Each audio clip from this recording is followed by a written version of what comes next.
Pada pagi hari kita berangkat ke sekolah untuk belajar. Kemudian tanpa terasa sore harinya kita kembali ke rumah. Lalu sejenak kita beristirahat, tiba-tiba malam hari telah tiba. Ternyata dalam satu hari itu kita mengalami pergantian siang dan malam. Nah, kira-kira apa ya yang menyebabkan terjadinya siang dan malam? Yuk kita cari tahu.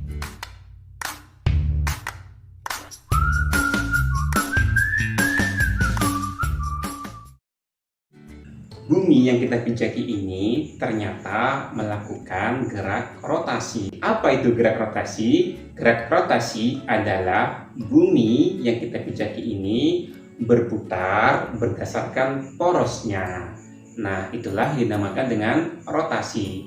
Satu kali rotasi, bumi kita memerlukan waktu 23 jam, 56 menit, dan 4,091 detik. Atau lebih mudahnya dibulatkan menjadi 24 jam. Sehingga dalam waktu satu hari satu malam kita memiliki waktu 24 jam.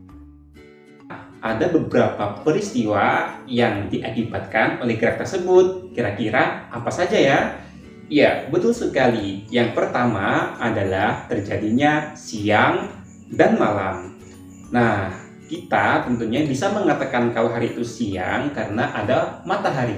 Kemudian ketika matahari terbenam, kita mengatakannya dengan malam hari. Nah, singkatnya adalah ketika bumi itu rotasi, bagian bumi yang terkena sinar matahari itu akan mengalami peristiwa siang hari. Sedangkan bagian bumi yang membelakangi sinar matahari akan mengalami peristiwa malam hari. Sudah paham kan sekarang? Nah, yang kedua adalah terjadinya perbedaan waktu di seluruh dunia ini. Nah, anak-anak coba Pak Guru sekarang tanya ya. Anak-anak punya nggak saudara, teman, atau mungkin kerabat yang tinggal di luar negeri? Contohnya, dia tinggal di mana? Negara mana? Ya, coba saja Amerika. Pada siang hari kita telepon di sini, bisa saja anak-anak di Amerika masih malam.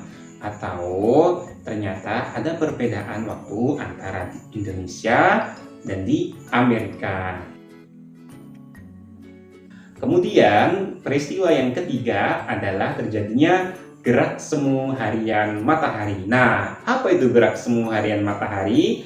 Gerak semu harian matahari, kalau anak-anak mengamati, matahari akan tampak di sebelah timur ketika mulai terbit. Kemudian ketika siang hari, seolah-olah tepat di atas kepala kita. Tapi untuk sore hari, matahari tersebut berada di sebelah barat. Nah, anak-anak, tahu nggak? Tadi dijelaskan kan bahwa bumi itu melakukan rotasi atau putaran. Tapi di dalam peristiwa ini seolah-olah mataharilah yang berputar mengelilingi kita. Nah, gerakan tersebut dinamakan gerak semu harian matahari. Nah, anak-anak coba sekarang kira-kira kenapa ya kok harus ada siang dan malam? Nah, untuk menjawabnya, maka Pak Guru akan melihat di dalam Al-Quran. Nah, sekarang Pak Guru sudah pegang Al-Quran. Coba kita cari tahu ya di dalam Al-Quran penjelasan tentang siang dan malam. Nah, anak-anak, ternyata terjadinya peristiwa siang dan malam telah dijelaskan di dalam Al-Quran, yaitu surat Al-Qasas ayat 73 yang berbunyi, wa mir rahmatihi ja'ala lakumul laila wan nahara litaskunu fihi walitabdagu min fadlihi wa la'allakum tashkurun. Nah, yang artinya, dan adalah karena rahmatnya, rahmat Allah, dia Allah jadikan untukmu malam dan siang, agar kamu beristirahat di waktu malam hari dan agar kamu mencari sebagian karunia-Nya pada siang hari dan agar kamu bersyukur kepadanya. Nah, begitu tadi anak-anak penjelasan tentang gerak rotasi bumi yang menyebabkan terjadinya siang dan malam. Semoga dengan penjelasan ini anak-anak semakin tahu. Anak soleh semakin tahu.